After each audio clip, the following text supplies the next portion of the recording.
Archives of Art has examples of untold masters. Galleries showcase sublime samples of these notables. Sadly, often beyond these specimens, the information is scant concerning these artists. Mundane details of extraordinary lives are irrevocably lost in the void of deficient legacies. Curiosity trumps all other considerations in rectifying this paradigm. But amongst the current crop of artists, who will stand the test of time? In the face of such an unknown, we've focused our lens on the most likely candidate. History will judge the worthiness of our choice. Oh, welcome to my workshop, where every day's a treat, where time stands still for art to fill and process reigns supreme. Come on in, time to begin. That's right. After all is said and done, just remember art is fun. Oh, welcome to my workshop, where cute little mice survive, where all things small are loved by all, we simply get along. And coconut monkeys thrive, that's right. Welcome to Patricia's Workshop. Before we begin today's show, I would like to update a couple of other projects. Master artist Patricia has been commissioned to recreate one of Michelangelo's lesser works. At this time, I'm not at liberty to identify the piece or name the patron. This ambitious project suffered a setback when Patricia rejected a massive block of marble that was delivered to her studio. The rejection degenerated into a series of recriminations. It was widely believed to be an unfortunate display of artist temperament. Not true. As I understand it, the marble's patina, under certain light, horrified Patricia. Miss Patricia is confident she will be vindicated when the marble is more closely scrutinized.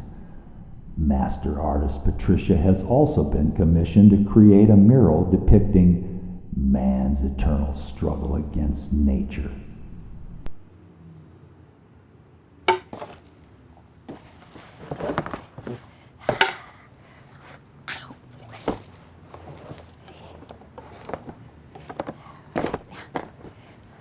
I have a special treat planned for today's show, but to digress for just a moment, I feel compelled to respond to the critics who have concluded I am easily distracted.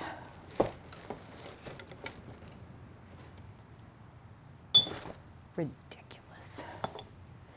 Ever notice people talking to themselves out on the street? I've always thought it was imperative to avoid eye contact with these nuts. Last night, I observed a phenomenon that cast a new light on this belief.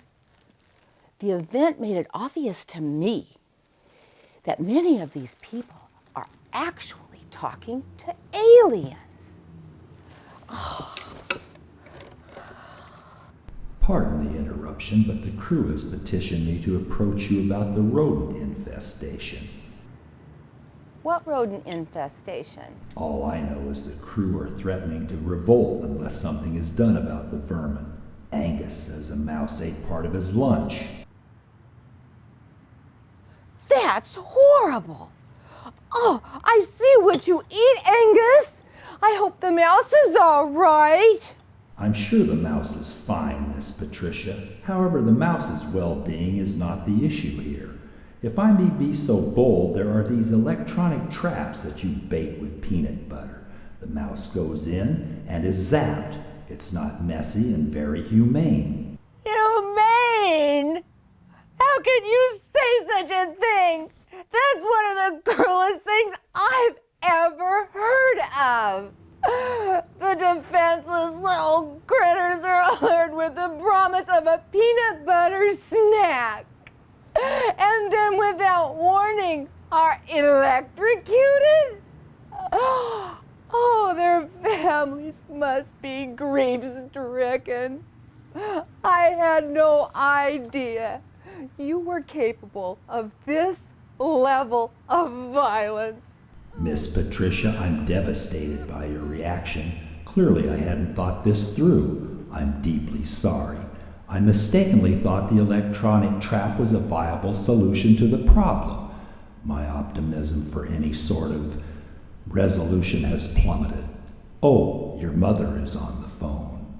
Put her on speakerphone. Hello, Mother. Patricia, is that you? You sound so good. Have you been eating anything that isn't green? I'm fine, Mother. Although I must say I'm flattered that you called because you're concerned about my diet. It's not what I eat that has everyone in a tizzy around here. What are you saying? It's me? If I'm up, I'm eating. Come to think of it, I sometimes eat in bed. Some might suggest that you have an eating disorder. Who? Gee, I can't imagine. But no one's talking about you, Mother. I've been informed the studio is overrun with ravenous mice. Who told you this? Your monkeys? If you would have thought so. I talk to them all the time.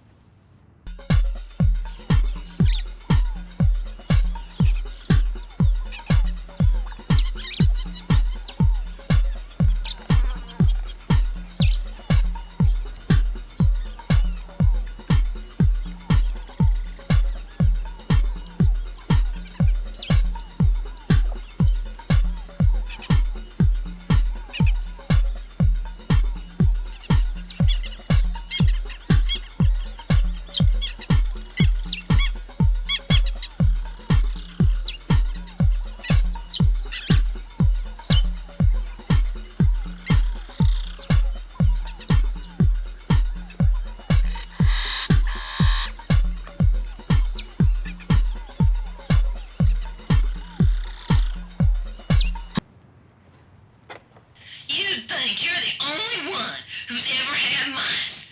Go to virtually any store and just get a trap. Problem solved. I can always count on you for good advice, Mother. What do you want? I was worried sick about you. It's been so long since I've seen you. I thought maybe you'd lost my address. Mother, I just saw you last Tuesday. Saw me where? Oh, Leander, what have they done to you? Mother, I'll have to call you back. Goodbye.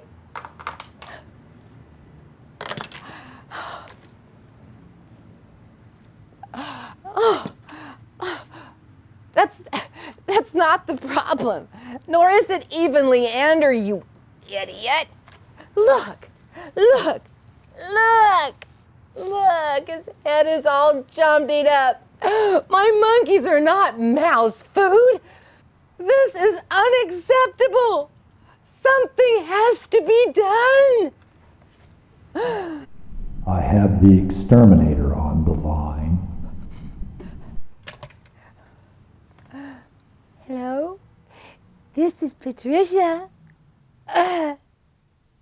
No. No. You've got to be kidding. I just want them gone. I don't want to kill them. Are you insane? Call the no-kill mouse service.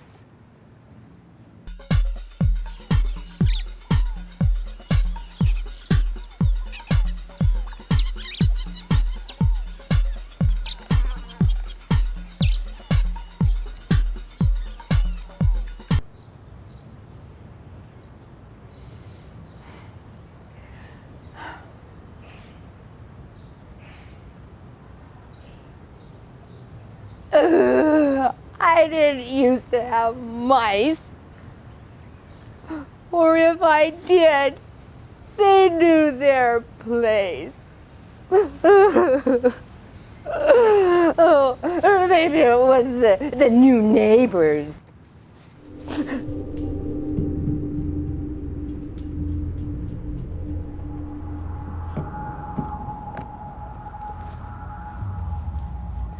What a turn of events this has been.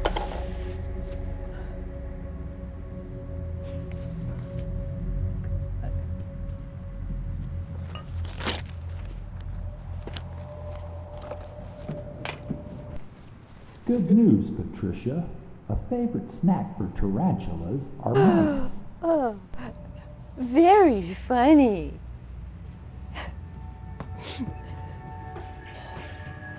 I'll fix up his little head here before we do anything else today. Let's get that all straightened out here.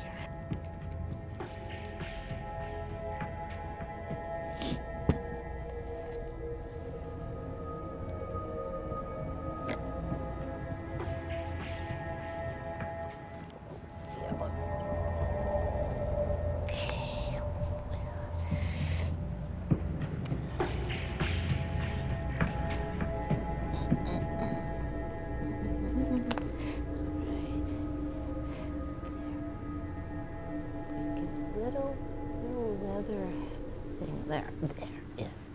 Wait a second. I'm gonna put another piece on there. That's too big. No, too big. Too big.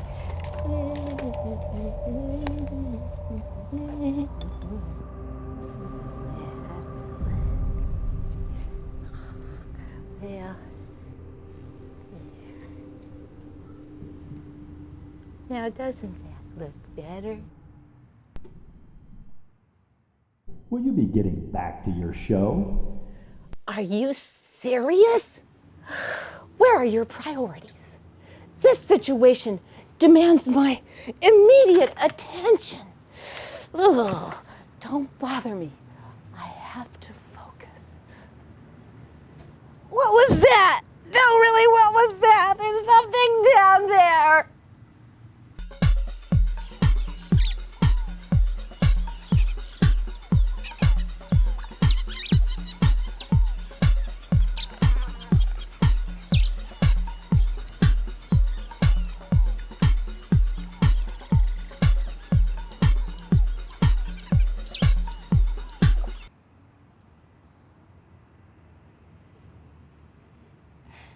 We're all familiar with the old adage, you can't build a better mousetrap.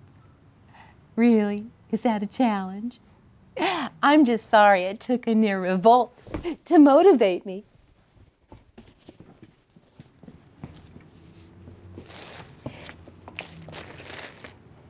Before we can fashion a solution to the mouse dilemma, we have to answer a fundamental question. What do mice want? That's easy. They want what everyone else wants. Dry shelter, a reliable food source. So what are they given? Baited traps that kill. Is there anything more barbaric? How about a tray of poison that tragically kills the neighbor's cat? As if assassinating a cute little mouse is hunky-dory. Am I the only one who thinks killing a mouse is murder? I think not. If you're fortunate enough to have mice, don't shirk your obligations. It's a dangerous world out there, and I haven't even mentioned the elements. Mouse solution is at hand. Close your eyes. No peeking! Here I come! Are you ready?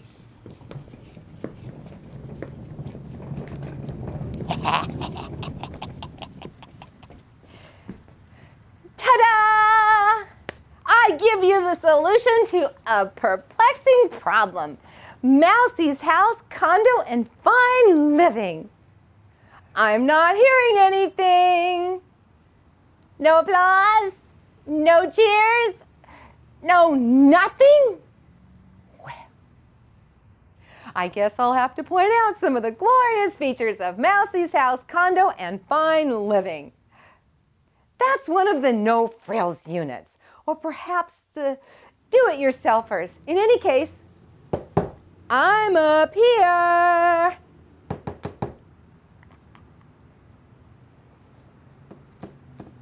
is the observation deck. I did considerable research before I jumped on this project. As it turns out, mice are curious little fellows and like to sit on porches and check out the scene. As you can see, the condo is fully landscaped.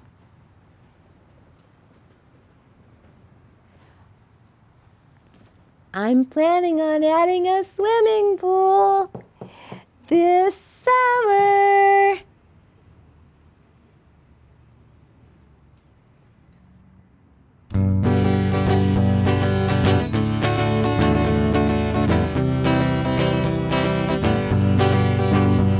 You're drunk, she said.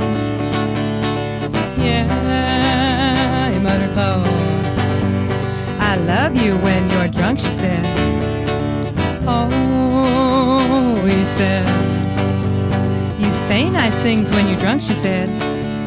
I do, he said. Yeah, she said. Say you love me. She said, I love you, he said. Kiss me. She said, oh, you're beautiful when you're drunk, she purred. Uh-huh, he uttered low. Love me, she murmured. Love me, she murmured. Love me, she murmured. The sun was coming through the split in the drapes and was hitting him squarely in the face. Christ, I'm thirsty. God, I'm thirsty, he thought. His hand searched for her. Where's that bitch? Where's that bitch? He asked. Head throbbing, he rose and stumbled down the hall. As he rounded the corner and reeled in the kitchen, his right big toe collided with the table leg. Son of a bitch, he cursed. Good morning, she said, and she said it so cheerfully. Uh-huh. Opening the reefer door. You were drunk last night, she smiled. Uh-huh. Came between gulps of orange juice. I love ya, you know I love ya. When you're drunk, you're drunk, she said. Yeah, he muttered low. I love you when you're drunk, she said. Oh, he said. Oh, he said.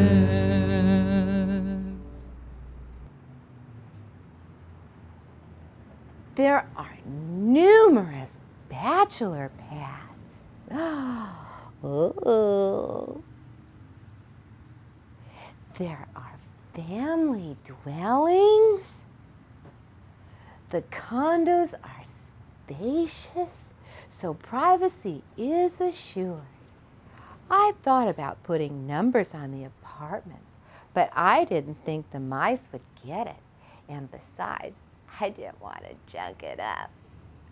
The condo has a teensy-weensy gym, laundry room, and a nursery that provides daycare for the career-minded female mice.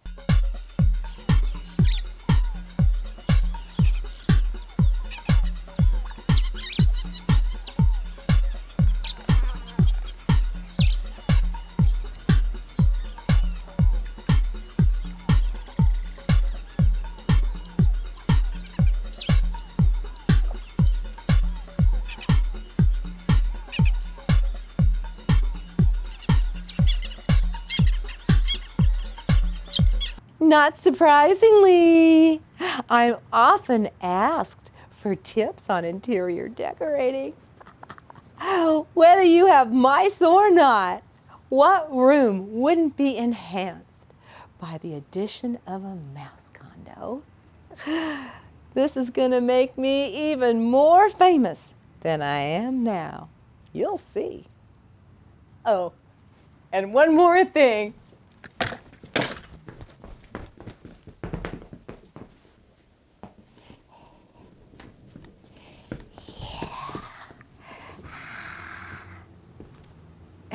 Nobody eats in their bedrooms. With that in mind, we'll be serving 3 meals a day. Oatmeal for breakfast. We must watch our cholesterol and high blood pressure. Peanuts for lunch. Leftovers for din-din.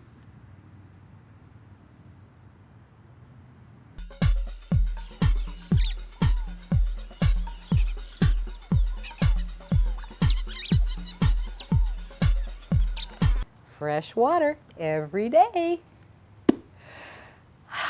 You know what this means? This means don't feed the mice. This means you, Angus.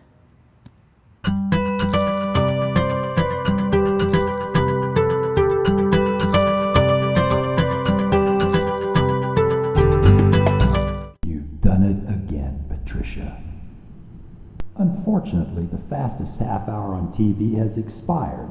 Patricia, the world's greatest living artist, has once again graced us with her unique creative process. Few will forget Patricia's humane method for dealing with mice.